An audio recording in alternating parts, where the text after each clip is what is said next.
नमस्कार मित्रांनो, स्वागत आहे तुमचं आरोग्य आपल्या यूट्यूब चॅनलमध्ये. मित्रांनो, आज आपण वजन कमी करण्यासंदर्भात एक नवीन माहिती बघणार आहोत, ती की म्हणजे ताक.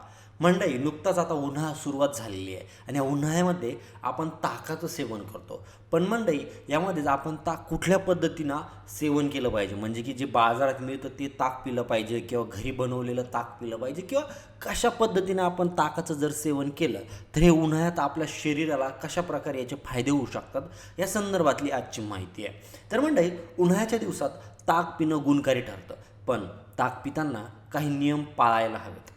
ताक पिताना काही चुका करणं टाळाव्या, म्हणजे की रात्री ताक प्यायल्याने कफ, खोकला किंवा सांधेदुखीचा त्रास होऊ शकतो.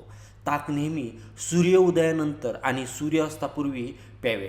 अतिशय थंड ताक प्यायल्याने घसा खराब होऊ शकतो आणि पचनशक्ती मंदावते.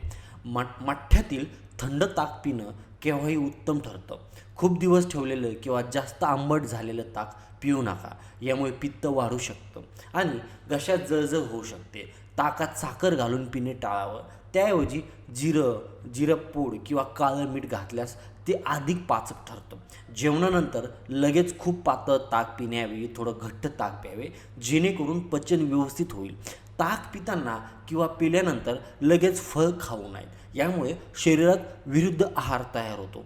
तसंच त्वचेवर विकार देखील होऊ शकतात.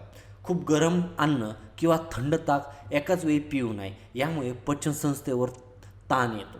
उन्हाळ्यात बाहेर मिळणाऱ्या ताकात दूषित पाण्याचा वापर असू शकतो, ज्यामुळे पोटाचे विकार होण्याची शक्यता असते. जर तुम्हाला ॲसिडिटीचा खूपच त्रास असेल तर सकाळी रिकामे पोटी अति आंबट ताक पिऊ नका, त्यामुळे त्रास देखील वाढतो. तर मंडळी, अशा स्वरूपामध्ये ह्या अगदी छोट्या पद्धतीने आम्ही तुम्हाला ही माहिती सांगितली की अशा प्रकारे तुम्ही जर ताकाचं सेवन केलं तर तुमच्या शरीराला याचा त्रास होणार नाही.